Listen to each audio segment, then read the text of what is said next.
right now.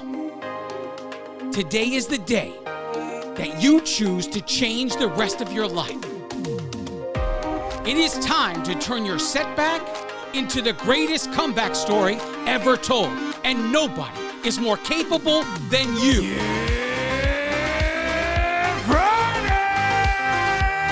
This is the Ranting Weight Watcher podcast, the future #1 weight loss podcast in the world.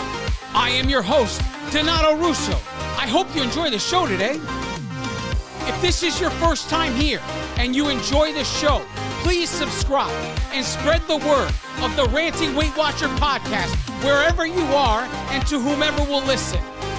If you'd like to connect on social media or wherever else, check out my Linktree page, Linktree/the Ranting Weight Watcher. Let's connect today.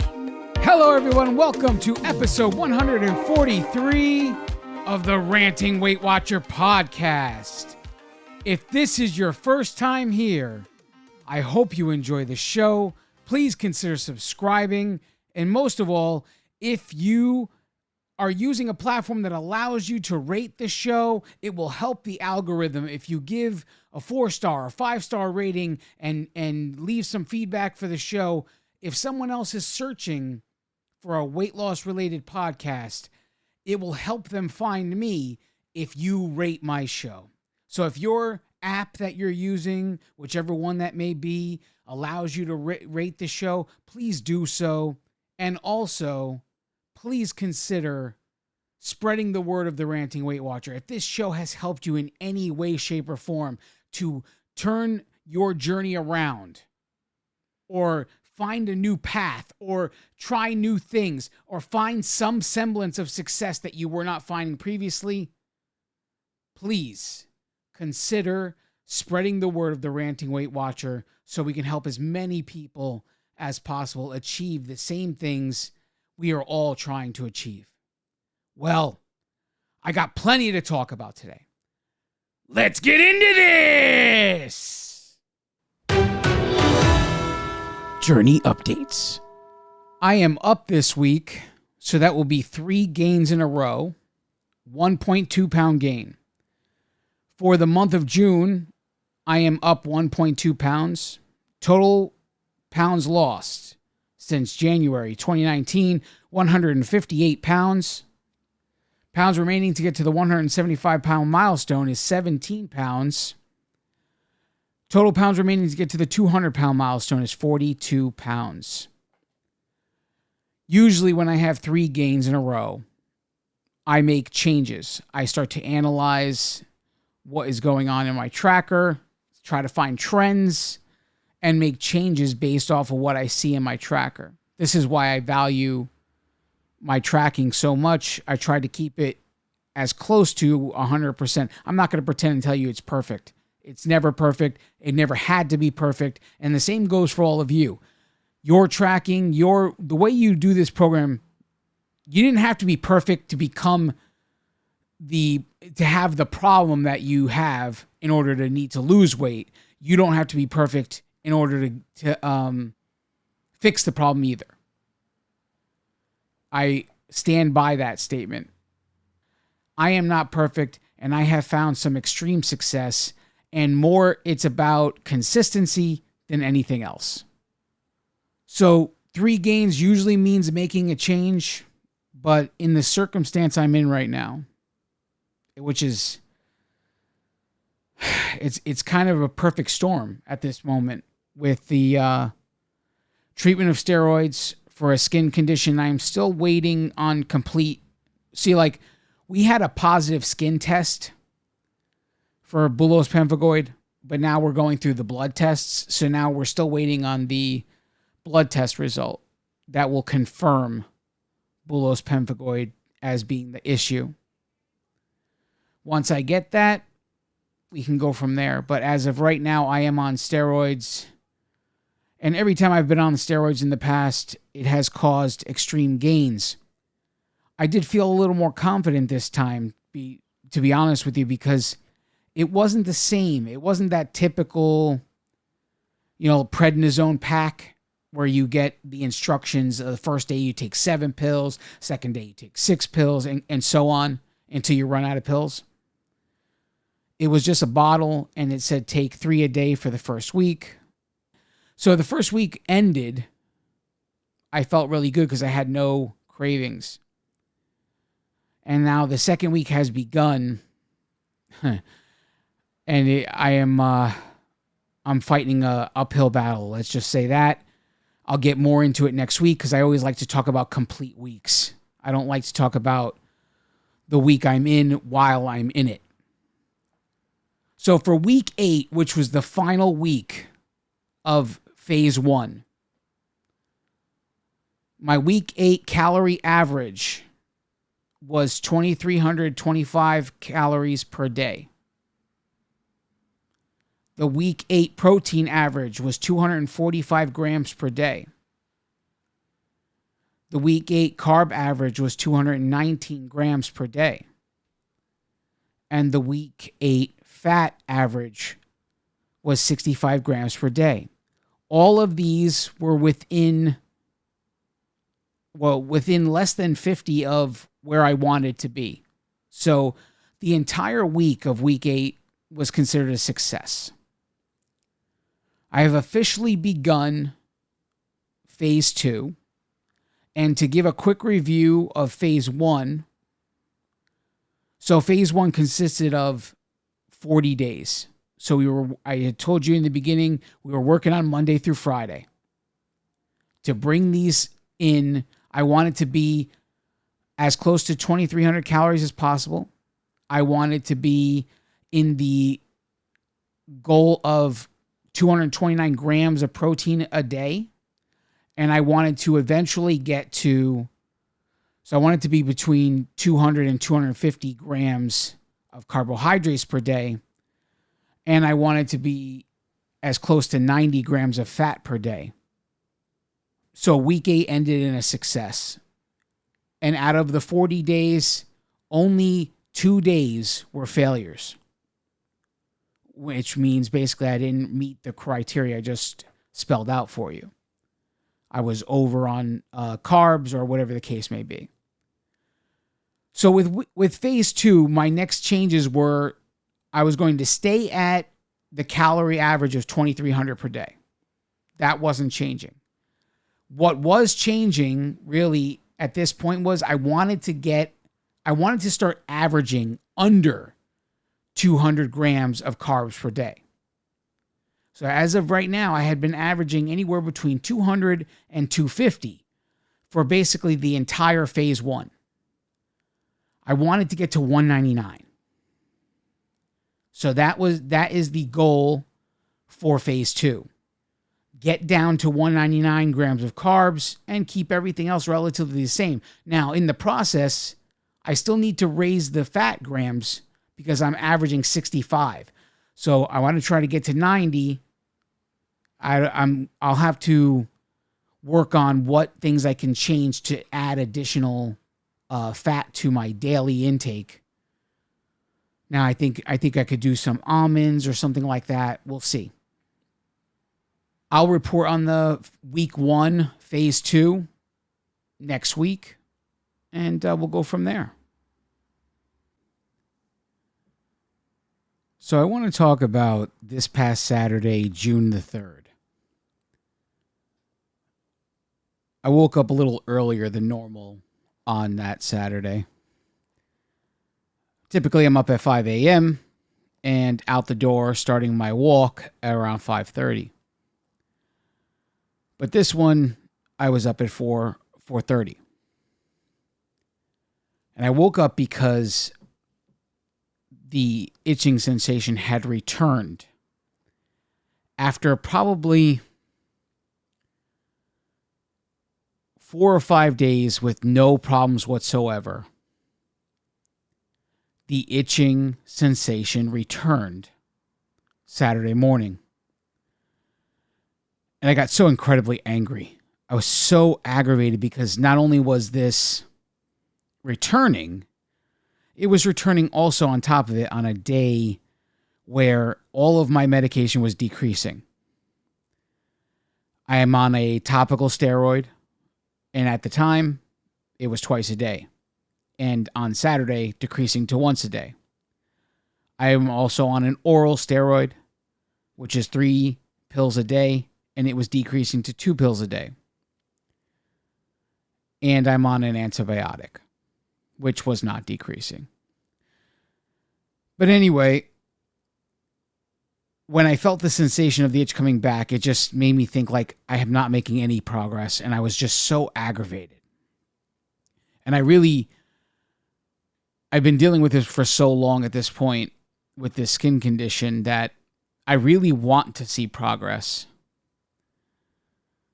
But, it's just like when you are on this weight loss journey, right? And you stare at yourself in the mirror every day looking for some sort of progress when you're staring at yourself in the mirror. And because you're the closest one to the situation, you never actually see the progress. It's the people that are further away that see your actual progress. I was going to lay there and relax, but the itch was stopping any kind of relaxation. So I got aggravated, got dressed, and typically where I'm out the door by 5:30, I was out the door at 5 a.m. All of the anger, all of the frustration, all of the anxiety, all of the stress, everything that I was feeling because of this return of this sensation of the itch, I took all of that and I channeled it into my walk on Saturday morning. Typically, a Saturday morning walk is around 6 miles, about 2 hours long. Because I got out the door at 5 o'clock, I was walking an extra half hour. So by the time I came back from it all, it was more like 2.5 hours, and I broke a record 7.5 miles, actually 7.9 miles, almost 8 miles. And I remember thinking, wow, this is incredible. The final result by 8 a.m. on Saturday morning, I had a little over 18,000 steps and 7.9 miles already taken care of by 8 a.m. So I remember thinking, well, this is a nice way to break a record, using the anger that you felt this morning to channel it into the workout was definitely a good way to deal with it. Did all the normal stuff, shower, whatever, get ready. Get to our workshop, had breakfast, and I decided I didn't want to sit around the house all day. So I had the idea in my head that I want to go to the Sawgrass Mills Mall in Sunrise, Florida. Now, this mall is an indoor-outdoor mall. If you pass every store in the mall, if you do measure the distance of all of that, where all of the stores are, the total distance traveled is somewhere around 8 miles, something like that. I didn't really think much of it, but I said I wanted to go. So we got in the car, we went. We walked the mall, we did some shopping, found some things we wanted to buy. And now it's getting close to dinner time, and we're all thinking that we should go home, clean up, and go out to dinner. We get home, we do what we need to do, we go out to dinner. When I returned home, I thought to myself, I already had broken records this morning. I wonder, where am I at now? So I checked my steps. Here I am at home now at this point. It's around 9 o'clock, let's say close to 9, whatever it is.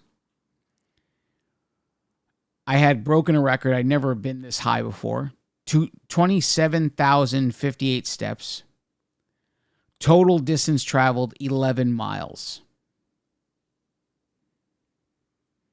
And I just remember thinking, wow, that's something, man. I broke some records today.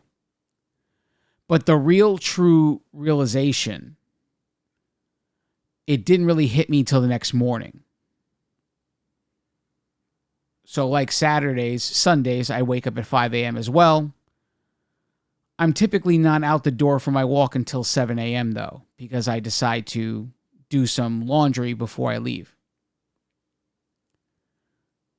This morning, I slept straight through to 7 a.m., which almost never happens.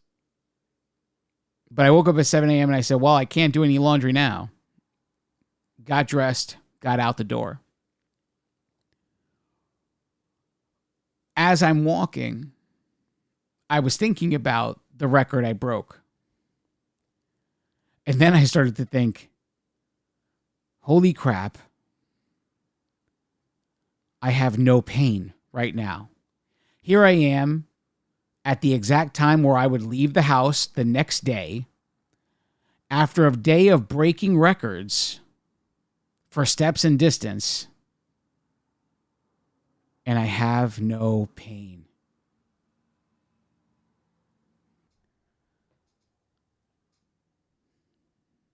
So as my walk started on Sunday morning, I spent some time in reflection because of all this. And I thought back to how the activity part of my journey began. You see, this time around when I started Weight Watchers in January 2019, I started a very different way than I ever started any other weight loss program. And I don't know that it was conscious. It's just kind of how it happened. The one decision I could tell you I did make was right away, I knew, in my head at least, I knew that I couldn't do any exercise to begin with. That was what I had told myself from day one. And usually when I had started a regimen of whatever weight loss program I was choosing at the time, I would dive in head first. Don't stick your toe in. Don't test the water. Just dive in. And go from doing nothing to doing everything. When I walked in on that first day into that studio, I made some decisions that morning, some non-negotiables. And those non-negotiables would be that everything that went in my mouth would go into the tracker. That was the first non-negotiable. And everything that went into my mouth would also be measured and weighed so that the tracker was accurate. And the other was, I can't exercise now, but I will at some point. Those are the things I decided that first morning that I went into Weight Watchers January 12th, 2019. I remember leaving that day feeling energized, feeling like, okay, time to get to work. As I went through the first couple of weeks, the minor changes that I thought to make at that point were so astronomically good for me because of how poorly I was eating that I dropped some big time weight, which people typically do in the beginning of their journey, right? You don't have to make huge changes. You just have to be so bad at where you were, and then these little changes could be so much better for you that you just naturally drop weight. And again, that weight in those first few weeks isn't necessarily fat. We love to believe it is, but it isn't. It could be water, it could be muscle, it could be inflammation, all kinds of things. Because a lot of the things we eat cause inflammation, cause water retention. I mean, it causes all kinds of stuff. So just skipping those things can already start the avalanche, right?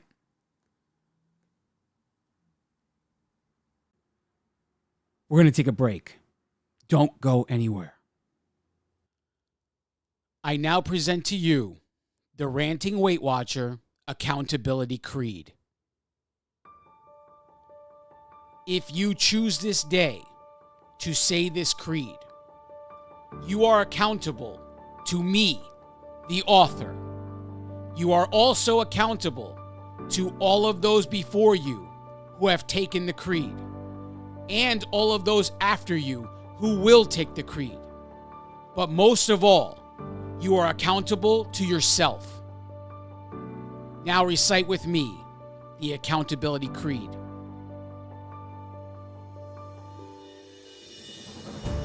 Nothing can stand in my way because I choose to be unstoppable. My challenges crumble in my presence because I choose strength when I am weak. My insecurities have no power over my life because I choose confidence in the face of fear. I own every last one of my mistakes because I choose growth over mediocrity. The mirror and the scale are powerless because I move forward in spite of the result. Circumstances are not obstacles because I see solutions instead of problems. The demons of my past can no longer torment me because I choose to renew my mind daily. All things are possible as long as I believe, because if God is for me, who can be against me? This is the creed I declare each day. It is about what I do, not what I say. I will learn the work that needs to be done. I will never stop, even when I've won. I will work consistently, no matter the cost. I refuse to believe that all hope is lost. I will work when I want to. I will work when I don't. I will work when they are cheering. I will work when they won't. I will work when it's easy.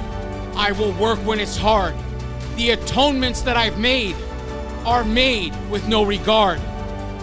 I will work when it's cold. I will work when it's hot, because choices have consequences, justified or not. When I think I know it all, I will start back at one, because regardless of what I think, the work is never done.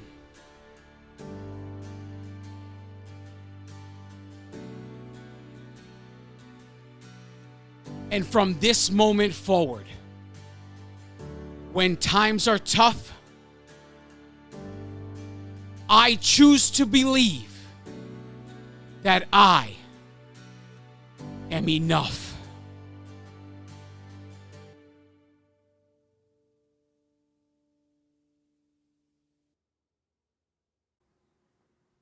And we are back. Thanks for sticking with me. I remember, I don't know if it was 2 or 3 weeks in, I started to have the idea of, rather than find new ways to feel like I was eating the same things that I loved for less points, I would just find new foods that were point friendly, that I loved. You following me? So rather than finding new ways to make a pizza and pretend I was eating pizza, I went and found something that I loved that was low on points. And thus began a journey of the next 6 months of building a menu of items that I knew, one, were low on points, and two, I liked them. I enjoyed eating them. This way, I didn't have to look at cauliflower pizza and try to pretend that I was telling the truth when I told the world, oh yeah, it tastes just like pizza, which is complete bullshit. I'm going to be real here. I don't care how many of you that listen to me that actually said that, you're all fooling yourselves. Every single one of you. But my approach was different. I don't know what gave me this idea. I don't even know. I know it's not like someone told me to do it. I just thought, wouldn't it be better if I found point-friendly items that I like to eat rather than find new ways to pretend I'm eating chocolate cake or pizza or a cheeseburger or whatever the case? Because none of them would actually be those things. Right? You could pretend something is a cheeseburger, but a turkey burger tastes different than a cheeseburger. A veggie burger tastes different. Look, don't even get me started on the Impossible Burger.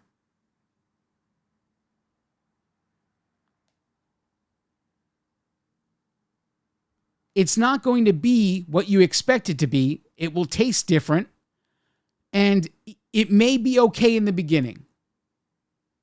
But at some point, you'll say, all right, this is getting old. I want the real thing. As I start to build the menu, I started to make rules for myself. That because I was doing so well with my choices, I would allow for those things that I wanted, like a burger, a real one, like a real slice of pizza. None of this nonsense. But the rule I made for myself is that it would only happen on a weekend. And if I had a craving during the week, it became a thing for me to say, not yet. Saturday. And I don't know, I just took to it. Every time I saw something I wanted, not yet. Saturday. Before I know it, we're in August. So August 2019. And I am being handed the 50-pound charm. I'm down 50 pounds in 6 months. And all I had done up to that point was track everything that went in my mouth, measure and weigh everything that went in my mouth, and come up with new foods that are point-friendly that I would like without pretending it was something else. Those are the things I did. It was on that day that my coach, my studio coach, Terry, handed me that charm. And it was like this little voice in the back of my head saying, you got the first 50 with no exercise. You will not get the next 50 without it. And I took this little voice, whatever it was, and I said, you're right. And I immediately start to put a plan together. How do I introduce activity into my life for the first time in probably 15 years?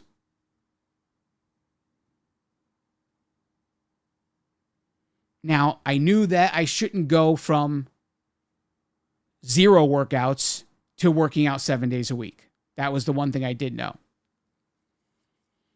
So it became a commitment.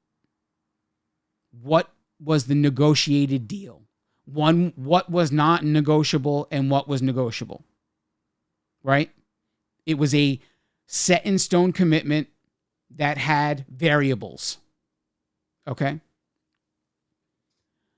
And the commitment was 3 days a week for 4 weeks that I would go out and walk for 20 minutes. It didn't matter which 3 days. If I wanted to do all 3 days, Sunday, Monday, Tuesday, I'd have the rest of the week off. As long as I walked for 20 minutes for 3 days out of a 7-day week, it did not matter.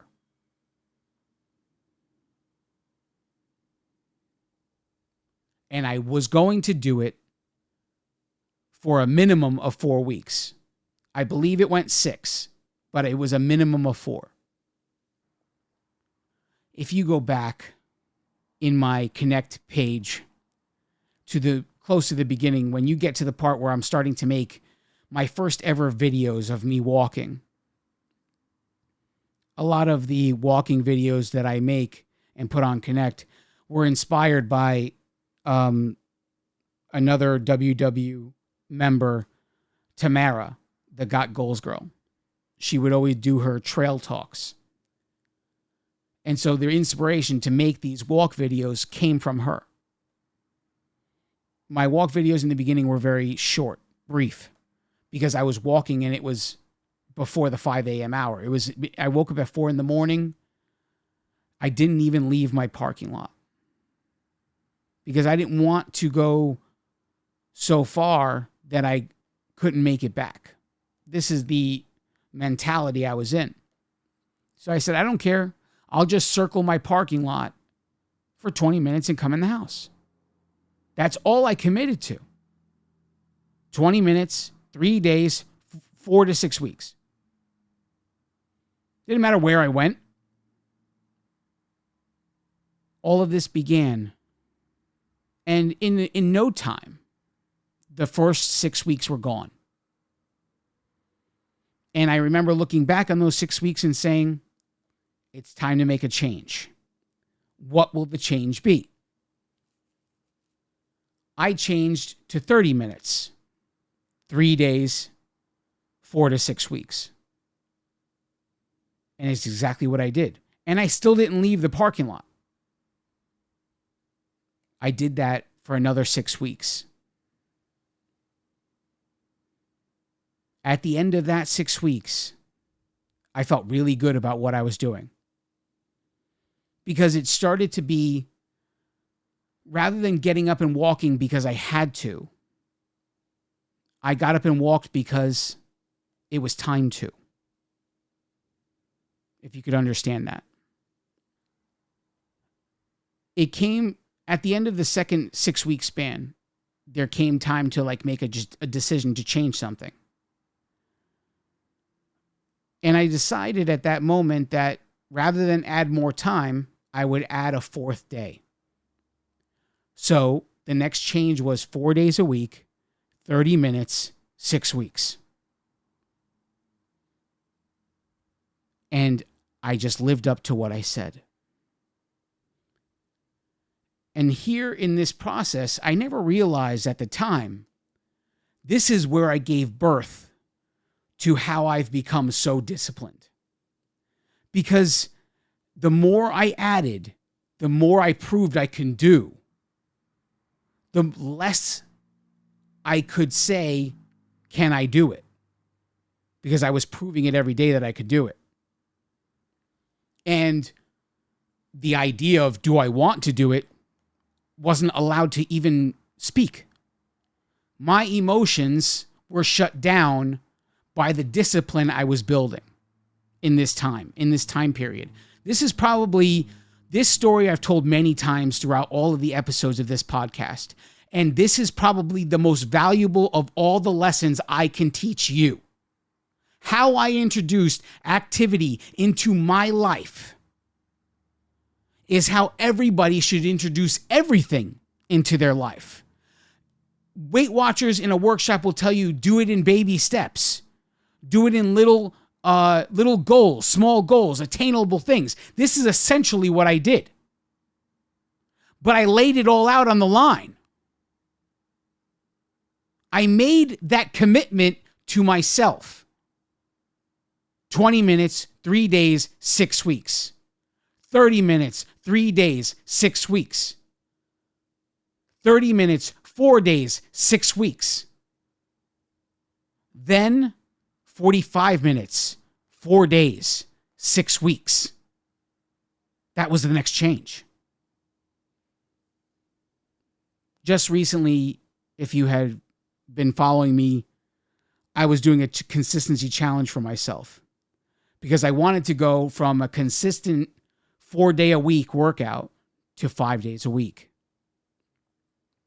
I added some Leslie Sansone, which at some point is going to change to weightlifting, but I did it.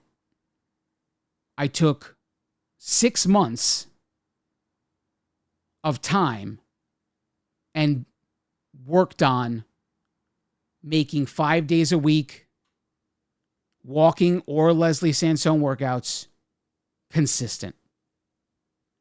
Because it doesn't matter what you do once. It matters what you do consistently.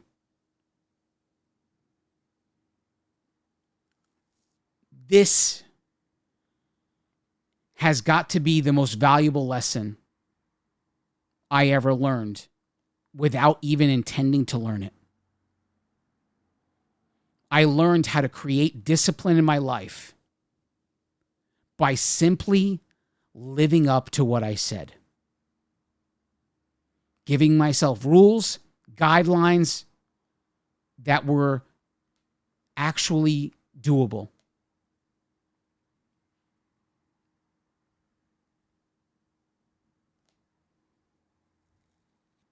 And if there's anything you could take from me, it has to be that. Because if I don't do that, that day, that first day, I don't even remember. I wish I knew the date. Day 1 at 4 a.m. when I walked outside at 4 o'clock in the morning and I decided to go walking in circles in my parking lot for 20 minutes. If I don't do that day, this past Saturday, 11 miles, 27,000 steps, it never happens. And the fact that I wasn't completely crippled at the end of it all is a miracle in itself. It is a testament to what I created when I built this slow climb to fitness. It's a testament.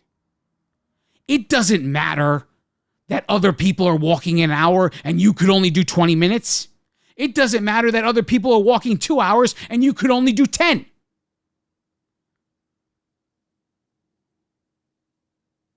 It doesn't matter.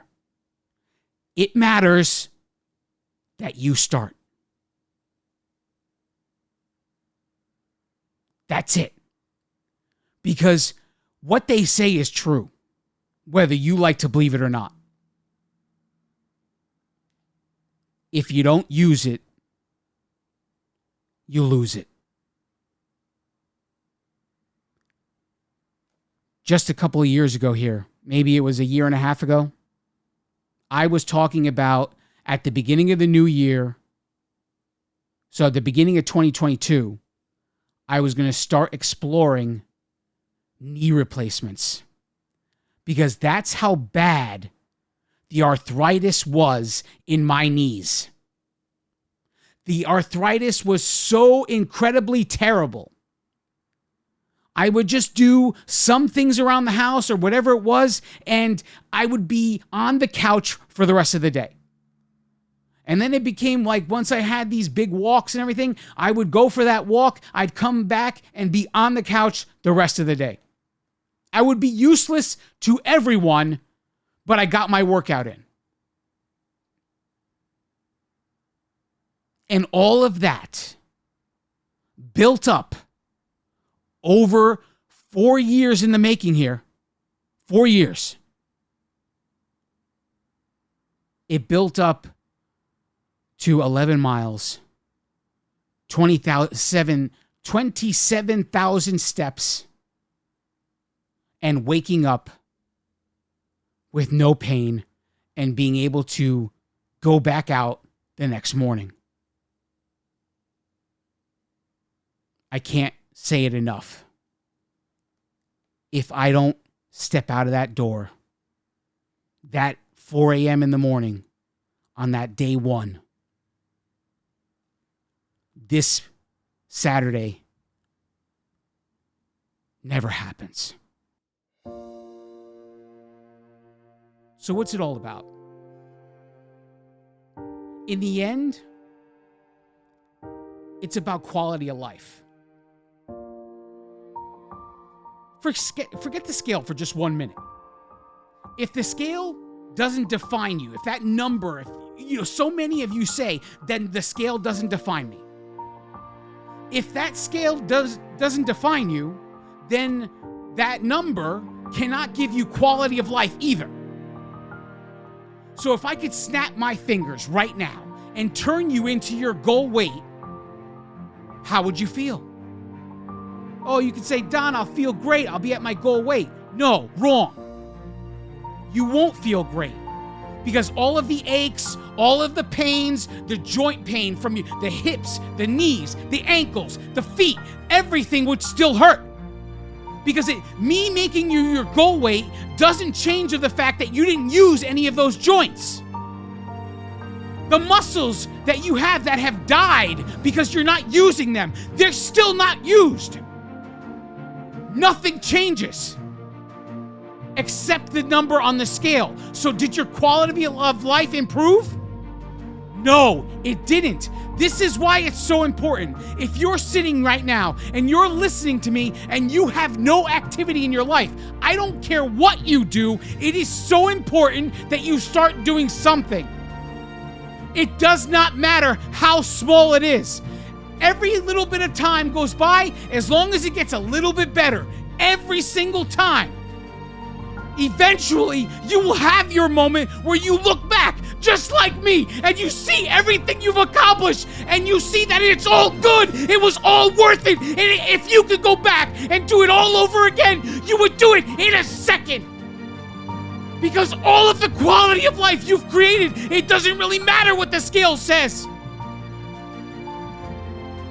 But that moment never comes if you don't start as small as you need to get it, because it doesn't matter. None of it matters. You're not comparing yourself to everybody else around you. It's only you versus you. And you never get to that ultimate version of yourself until you start challenging the current version. So when are you going to do it? When are you going to get up and get off your ass and start doing what you need to do? Today's the day. No more waiting. Get moving. Do what you need to do. Because it's all up to you in the end. Nobody can do it for you. This moment is waiting for you. You got to go out and take it.